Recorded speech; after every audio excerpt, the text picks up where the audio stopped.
Welcome to a blast from the past.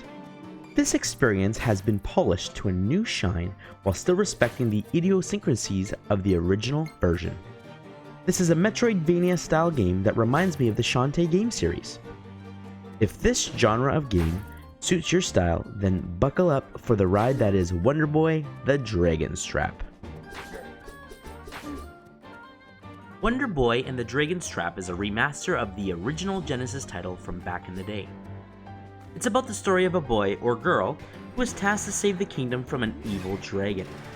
You start the game at the last dungeon, face this dreaded dragon to save the kingdom. Little does our protagonist know this is the start of the adventure.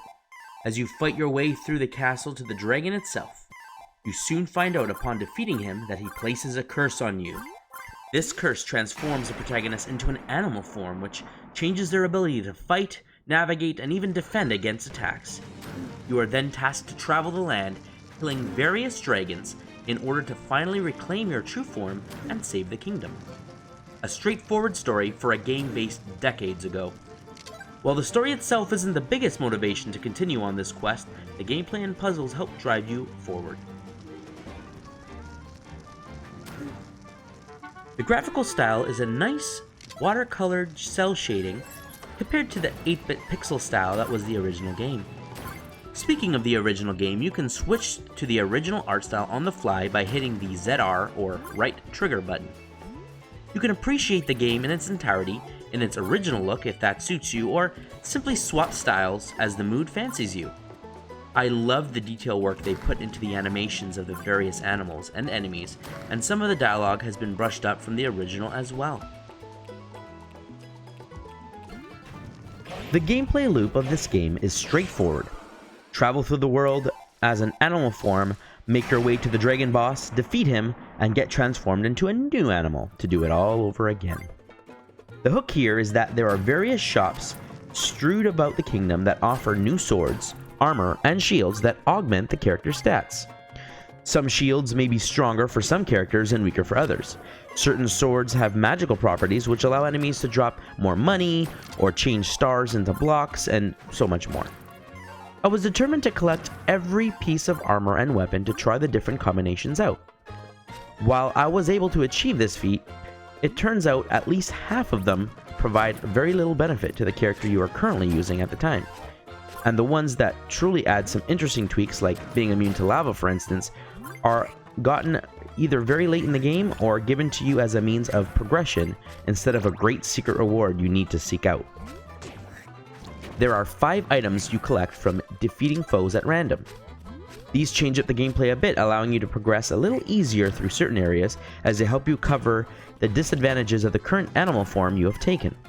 For example, as Lizard Man, you can shoot fireballs and can duck, so you want to use him as a range fighter. Once you become Mouse Man, you can no longer duck or shoot fireballs. You have to jump to attack tall enemies and have much shorter range with your sword than any other form. You can use your fireball items to give you range, or use a lightning bolt to hit all enemies on the screen no matter how tall they are. Each animal form has a unique ability that will help you traverse to the next area or reach areas you couldn't otherwise have discovered. This is the Metroidvania style shining through, which was really great to be able to find new paths or remembering obstacles that you told yourself, I will come back to later. This is where the game shows its age. There is no map system or any indication of where you should go. It is all trial and error. I found myself traveling to the same areas again, looking for alternate paths, not realizing where I was supposed to go next. While this can be frustrating at times, part of the experience is supposed to have to go on a journey and not to be told what to do. I remember at a certain point in the game, I was able to go through 2 different areas. I wasn't sure which way I was supposed to go. After dying countless times in one area, I gave up and decided to go another route, which turned out to be what I was supposed to do, as that led me to my next boss and new animal form. Luckily, there are guides for those who lack the amount of patience I have and can avoid this frustration from the get-go. There are a few other collectibles in the game, such as keys, a special amulet, and magic stones, one for each animal form. The latter is optional to collect, but if you gather enough of them, you can then be able to unlock the most powerful sword in the game. These stones offered a trial of sorts, as each animal had a single stone only that form could obtain. And so you are tasked with finding these hidden doors that transport you to the unknown realm, and you have to get through that level as the specific animal form it changes you into. That's right, you cannot change forms to help you through, as you will do in the game's back half. While these challenge rooms make use of everything you have learned of these forms, they are mostly brutal challenges that will test your patience and sometimes just how prepared you are when you enter. I found I needed to grind out some items to bring into these rooms to help me through a little easier. In some cases, items don't matter at all. It's all about randomness with how you place your jumps or even timing. Luckily, this is a completely optional task, and some people may not even find their way into one of these rooms on their own. The reward is really great and can help you through the rest of the game very easily. However, you will need to have most of the animal forms unlocked to get the stones in the first place, which means by the time you finally unlock the sword, most of your adventure is over. I enjoyed this game for what it was, understanding that it is a new coat of paint on an older style game. Some of the solutions may be obtuse or random sometimes, but for the most part, I enjoyed my time with the game and went on to unlock every item and collectible.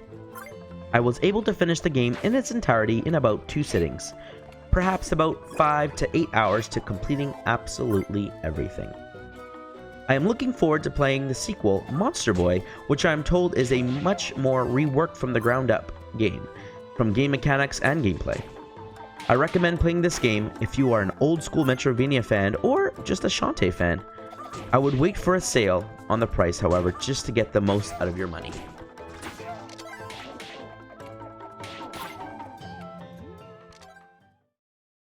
If you liked the video, please consider subscribing to our channel. We'd love your support. You can also like the video and drop a comment below.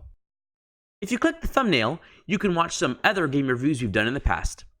Thank you so much, fans, and as always, stay nerdy.